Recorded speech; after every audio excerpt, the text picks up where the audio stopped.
Então, pessoal, voltamos. Vamos dar continuidade ao nosso trabalho. Sejam todos muito bem-vindos, né? E vamos dar sequência falando sobre força e trabalho, sobre alavancas, roldanas. E nós vamos começar de um texto que a gente já começou a ler na primeira videoaula, né? Então, vamos dar sequência nele ainda. Então, vamos lá. Vamos continuar a falar sobre a história das máquinas simples, da página 184 e 185. Então, pessoal, como nós já falamos na aula anterior sobre a história das máquinas simples, né, vimos que Arquimedes, né, uma frase atribuída aí a ele, dê-me um ponto de apoio e eu moverei a terra. Olha aqui, isso quer dizer que com alavancas pode-se mover um objeto muito pesado fazendo menos força do que seria a equivalente ao peso do objeto.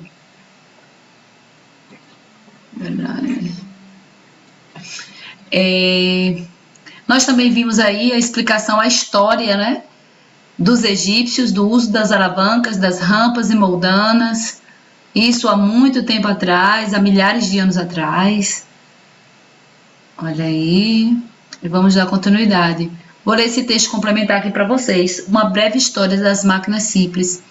Como é bastante conhecido, Da Vinci foi um exímio idealizador dos mais vários tipos de máquinas, desde as máquinas simples, até então conhecidas, como também imaginou outros tipos que estavam além de sua época, dos quais se destacam dispositivos para fazer o homem voar, o avião e helicóptero, barcos capazes de navegar sob as águas e tanques de guerra.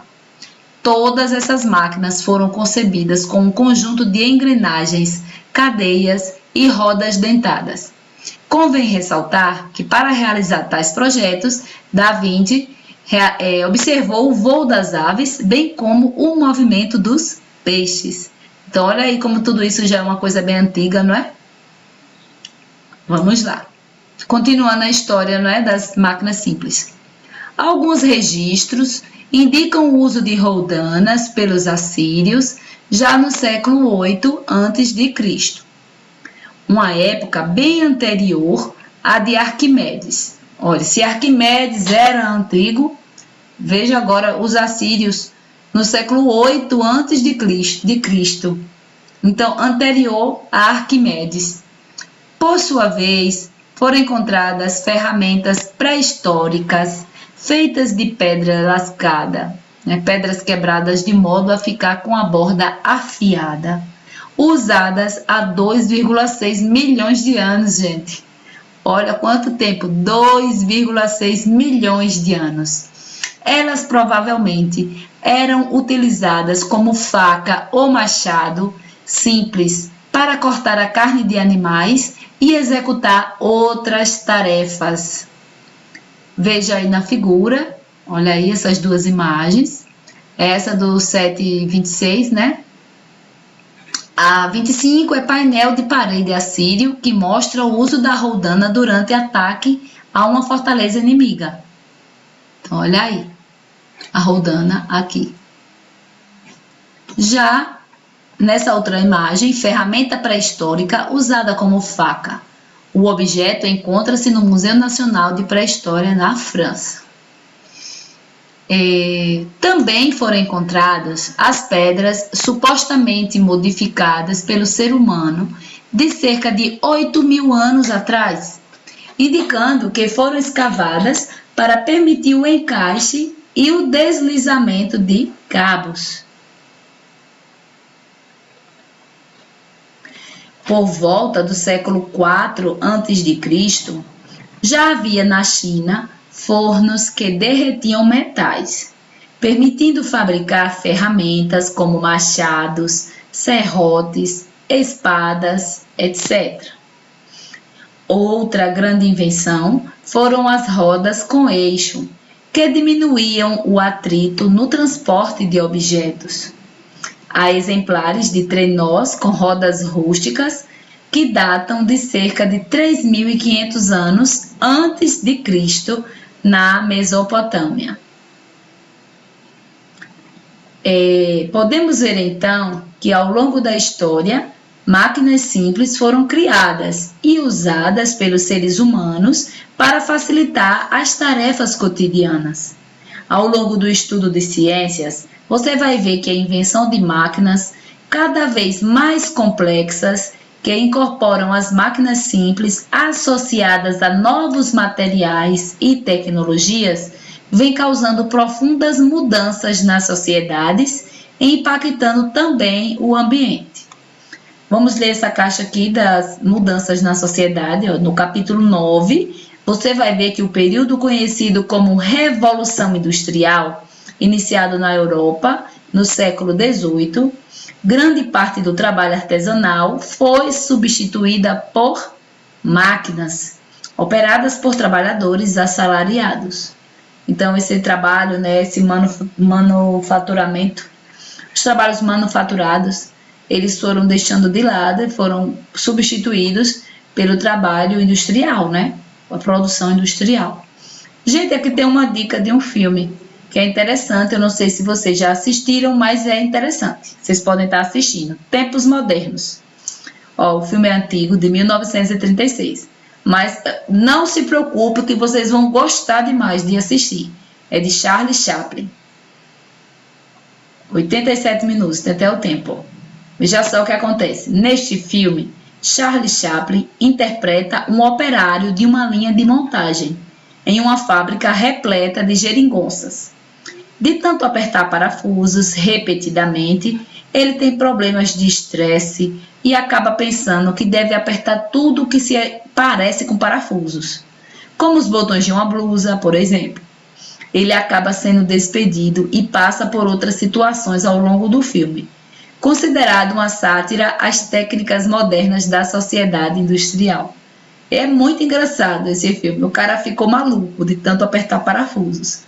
Mas é bem divertido, vocês podem assistir, é preto e branco, mas é muito divertido, muito engraçado. Gente, nós temos outra atividade, né, questões de 7 a 9. Vamos lá. Mas eu vou ler esse texto aqui para vocês antes de fechar o conteúdo, né, antes de ir para a atividade. O avanço tecnológico e a sociedade contemporânea. Vivenciamos a existência da geração X, que inclui os nascidos no início de 1960 até o final dos anos 1970. Da geração Y, que inclui os nascidos em fins dos anos de 1970 e início dos anos 1990. E da geração Z, que compreende os nascidos entre o final, né, de 1992 a 2010, que vocês vão estar na geração Z, provavelmente, né? A geração Y trouxe para a sociedade os indivíduos que cresceram em um momento de prosperidade econômica, de grande avanço tecnológico e que nasceram em um mundo globalizado. Essa geração e a geração Z consomem uma grande diversidade de conteúdo virtual, enquanto as gerações mais antigas tentam se acostumar com os novos tempos.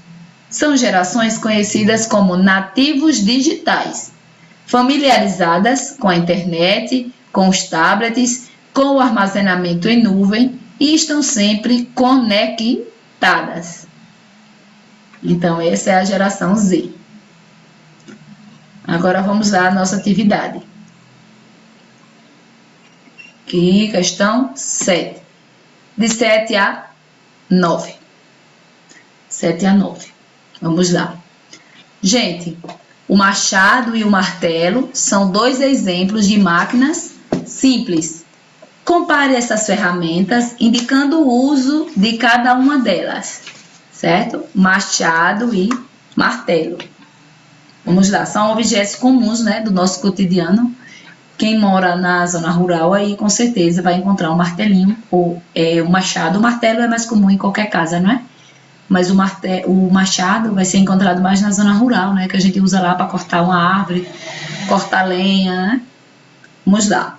Machados e outros instrumentos que cortam ou perfuram, como pregos e lâminas em geral, fazem uso da cunha. É o machado e outros instrumentos que cortam. Observe que machado é uma coisa, né? Assim, são diferentes, né? São duas ferramentas aí que trabalham de maneiras diferentes. Que converte uma força exercida de cima para baixo em forças laterais. Assim, o machado é usado para cortar objetos, como troncos. Já o martelo, ele corta alguma coisa? Não, né? Ele não corta. Ele pode ser usado para fixar pregos e como alavanca para arrancá-los, né? Vocês lembram que a gente viu a imagem lá, né? Que a pessoa engancha lá o martelo e acaba arrancando, né, o prego. Sendo a cabeça do martelo o ponto de apoio, não é? Então, no caso, o machado é cunha e o martelo é uma alavanca, não é isso? Então, respondemos a questão 7. A questão 8, qual a diferença entre pregos e parafusos? Em que situações esses objetos podem ser usados? Facinho, né? A questão 9, devido ao enorme tamanho das pirâmides do Egito, né, gigantescas, e ao peso dos blocos que formam essas estruturas, muitas pessoas duvidam que elas possam ter sido construídas por seres humanos. Há quem diga que foram os extraterrestres, viu, que construíram essas pirâmides. Que máquinas simples podem ter sido utilizadas pelos egípcios para mover os blocos e construir as pirâmides? Se as pirâmides fossem um projeto atual, faria sentido usar os recursos utilizados pelos egípcios para executá-lo? Discuta com o colega. Vocês lembram lá quais foram, né, os instrumentos, as máquinas simples que eles usaram para construir as pirâmides? Mas e hoje? Será que o homem utilizaria, ou utiliza, né, nas suas grandes obras, ele utiliza ainda as mesmas máquinas simples? Vamos pensar aí, né, e responder. Gente, então nós encerramos aqui, né, nossa segunda videoaula, foi bem curtinha, né? Mas na próxima semana nós voltaremos para dar continuidade ao nosso trabalho. Então, tenham todos uma ótima semana, fiquem com Deus, até a próxima. Tchau.